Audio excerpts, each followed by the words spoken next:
according to my autobiography, I think it's auto when you're still alive, I was born in 1932 in an off-licence in Hackney, and I was weaned on brown ale, so they tell me. From there we moved to Ilford, where we spent all the war years. It's where I started school at Geary's. Right, when we got to the big boys, we was allowed to have long trousers. Now, that was a big step in our lives then, because you're not allowed long trousers until you're in the big boys' school. And then I left school at 14, started work, and my first job, funny enough, was in a kosher butcher's. I was a chicken plucker. And yeah, this went on for a couple of weeks, and then one day, my mum almost screamed. She says, "Oh my God, look at his hair." And apparently I was alive with fleas. Anyhow, I got shot of that job, then I went to a baker's boy with a basket on the front of my bike delivering rolls to local cafes in the first thing in the morning. And finally I get old enough, I'm 18, and we call up papers. And yeah, then I went into the army. I was called up. I wanted to be a driver. Organisations and bureaucracy as it was, I got sent in the artillery as a singler, which wasn't too bad. Standing on Rayleigh station one Sunday night, waiting to go back, I saw this other squaddy at the other end of the platform. I thought, well, wonder where he's going. He's in the artillery. And the following day, I saw him marching about on the parade ground. I thought, that's that bloke I saw at Rayleigh. So we met, had a chat, so we became friends. But then he used to come down to me in this and that and start writing. He was writing to a girl who lived in Holbridge, Jean. And I felt left out. So I thought, bugger this. I said, "Here, Don, do you know of any girls, I said, anything to do?" He said, "I'm desperate." So he said, "Well, my sister's got some mates where she works at the Medway Knitting Company." So anyway, I wrote to this girl and I described what I was doing, how old I was. I didn't send a picture, I just told her I'd be a bit heavy. She answered. And I thought, well, this is all right, we're okay. But then I discovered she was going out with this Ken chap in the RAF. I thought, well, I've got to get shot of him. So I tried to talk her into saying the army's much better. I said, I didn't say they were puffs, but I thought they're all a bit Nancy boys in the RAF. Pongos are much tougher. Anyhow, she agreed. She went out with me. So anyhow, I did. I eventually came home, met her in Love Lane in Rayleigh. It's definitely appropriate. And we started going out. So we got married in 54, and by 1955, children started to come along once I came out of the army. In fact, my uncle said to me, "What did you do in the army?" I said, "I was a radio operator." So he said, "Oh, well, you know all about wirelesses." He said, "You'll get a job at Echo." So I thought, well, all I ever did was switch a wireless on and talk into it, with me Abel Baker Charlies and all that lot. I met another chap who was an television engineer for a rental company. So I said, right. So I joined Good Listening. I was there for years and years, finished up service manager. By now, our third child, another boy, came along, young Paul. I thought I'd like to take a filmic record. So I borrowed a camera and I took some film of me growing up son, Kevin, but I also took some of the baby, Paul. And that led me into all sorts of films. I think I made about 20, 30 odd films during my filming career. So I eventually bought my own camera when my third child was born, young Paul. So I've got a lovely filmic record of him growing up. In fact, I use the children in all the films. So I've got the kids in every one, use the family all the time for them.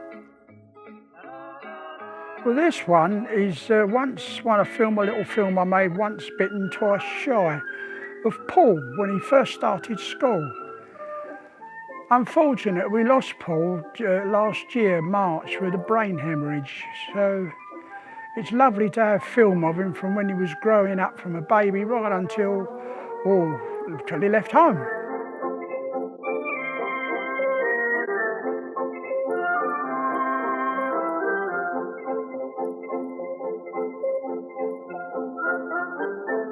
One of my locations has been Rayleigh Mount. In fact, I've used that in several films. And up there's a lovely moat, which normally has frogs and newts and tadpoles and God knows what in it. So I've got the kids up there catching newts, which we entitled Newts. And one of the one of the fabulous shots in that is almost at the end of the film, where I get Paul, which is what, 3 years old, I get him to put his jam jar with his bit of string round the neck into the pond and walk away and do something else. But when he goes back, there's a newt in the jar, which we obviously put in there without him knowing. But it's the look on his face. And I used to have to do that with the kids, is actually create a situation where I've got genuine surprise or genuine reactions. It's no good asking a kid of 3 to act, because they do, and it shows. One of Mike's biggest successes was Polka Dot Affair. That won the top 8 in Movie Maker magazine. And I carried on from there.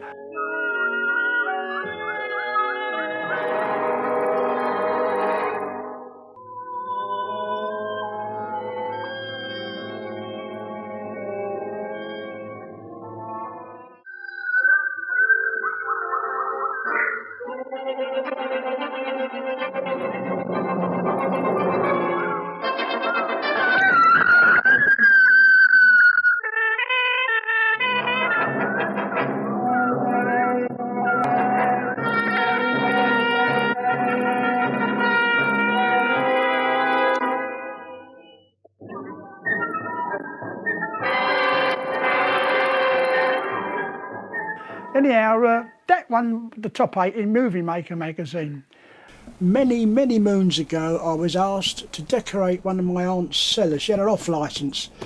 Having clearing things away, I found 2 photo albums which were absolutely useless. They were disintegrated and rotting, but it would contain hundreds and hundreds of cards, postcards, about the Blitz, Zeppelin raids, air raid shelters, and how one of my aunts got whacked on the bum with a bit of shrapnel. I said, there's all sorts of information I would never ever know, no one would know, and right up to the saucy postcards, which are now sort of classed as seaside saucy ones.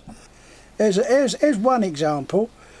No longer flowers grace the view, the eye no roses sees. My lady sits by the tater patch among the cabbages and peas. From all the information I got from the postcards, I decided on another pastime, to think, right, I'm going to write a family tree. And I did this in 1987. I tried to get too much on it. I thought, well, no, I don't like this. I've got to learn how to write properly. So I started evening classes for a calligraphy class. Now, after 3 years from this, I progressed onto this.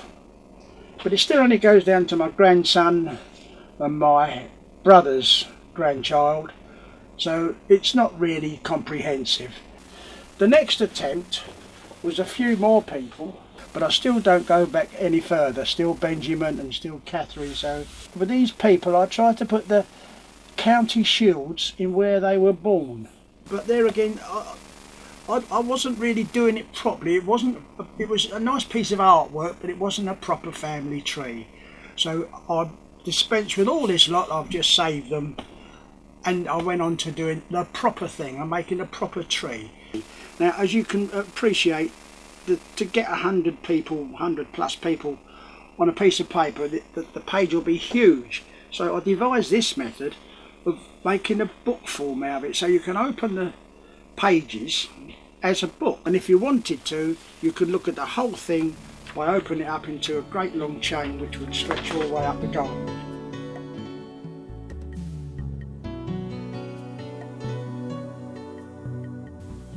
Calligraphy, incidentally, means, or it's Latin for beautiful writing. The quills, which was obviously the first pens, were, I believe, made out of goose. But when we see pictures on film, they've only got a feather on the end. Well, that is not true. Feathers get in the way. So in fact, the truth is that they took the feathers off of the quill and used the quill as it is. At the moment, we're using ordinary ink. Another thing they used to do, which we still do today, is mark off the parchment or paper with these lines. Minuscules are written as between those lines. A letter with a ascender is that like that, and a descender goes down to there. Now, when I'm stewarding up the Rayleigh mill, is I generally write certificates out for the children. The reason why I use a felt is because you can write the child's name down and it dries instantly. With ink you have to blot it, waiting for it to dry, but so with a felt pen, they're instant and they're much easier to carry and mess about with ink, because the children are absolutely fascinated when you're writing, doing a bit of calligraphy and putting their name in, and the question is, how long did it take you to do that? Well, you have to tell them about 4 years. And there's no limit to what you can do with these, gold leaf, all sorts of things.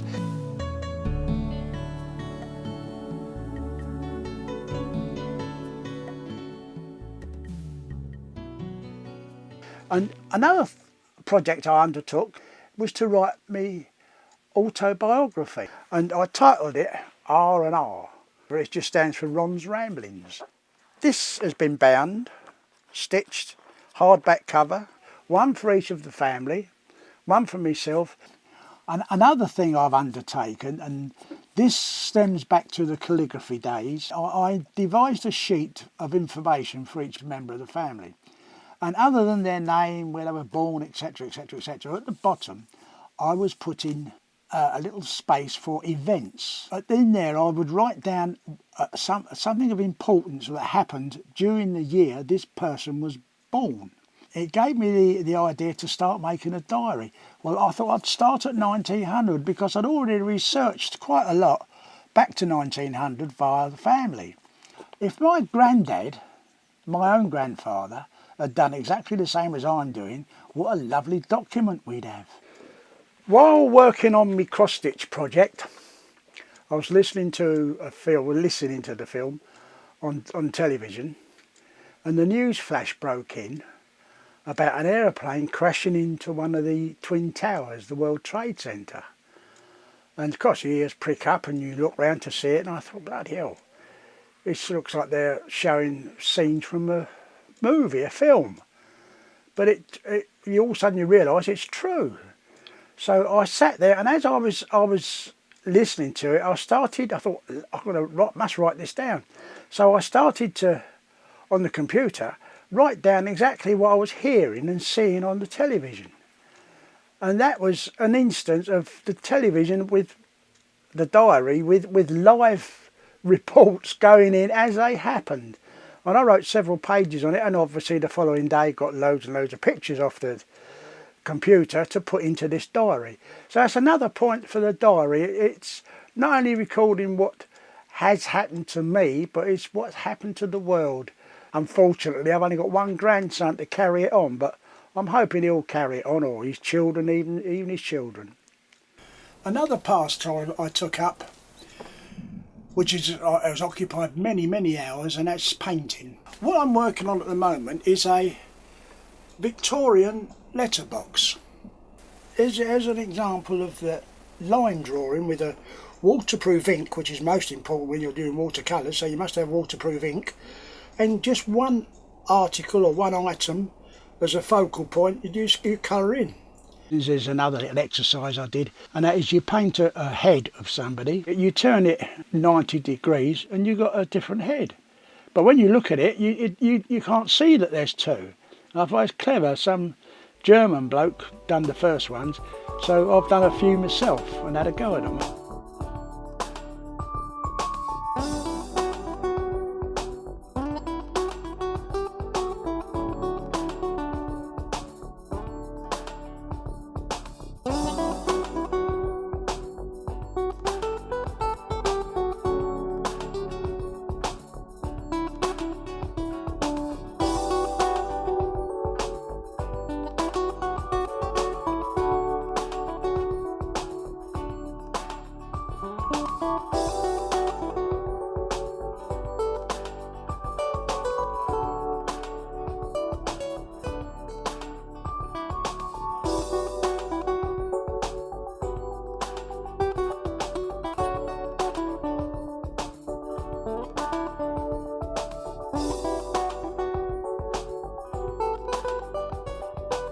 That's the feminine part of me when I was doing cross stitch, because people don't think a bloody great bloke like me with sausage fingers can do cross stitch, but Surprised what I can do with these fingers.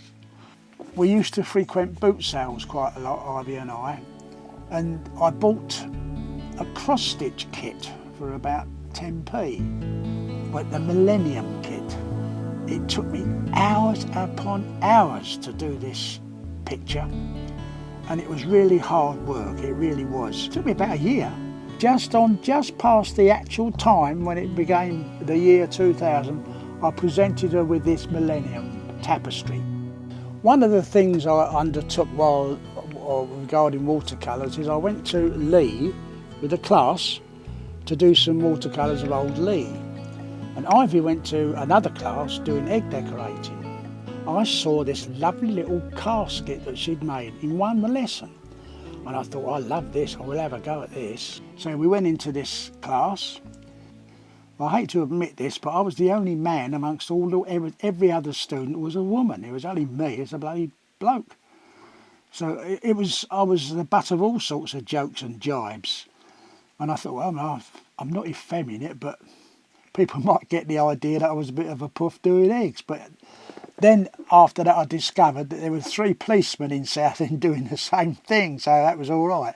As you probably already noticed, there's multiple doors on this one, and this comes in with me another hobby, calligraphy. I thought I'd dedicate this one to my 3 children, one for each one. I was going to put photographs in it, that's why I call it the photo egg, but I decided I shall use calligraphy on all surfaces. And there's 1, 2, 3, 4, 5, 6 sayings or phrases on each side. People often ask me, where do you get ostrich eggs from? Well, other than the back end of an ostrich, there is several farms in England that sell unfertile ostrich eggs. They were about 15 to 20 quid each. But these rims, and there's 1, 2, 3 panels, but these rims is actual gold leaf. So that is another little thing what we use sometimes, but this one's a metallised gold leaf. Now for my piece of de-resist, well, my best bit. I even made a nice wooden case and veneered it because I thought this has got to be a family heirloom, this one. You will see that there's also another egg inside it, which is a goose. Well, I went the whole hog and even mirrored it so you could see all angles and to make it look more spectacular than it really is. Now, as I say, this has got a goose egg inside, and mounted below is a musical pea.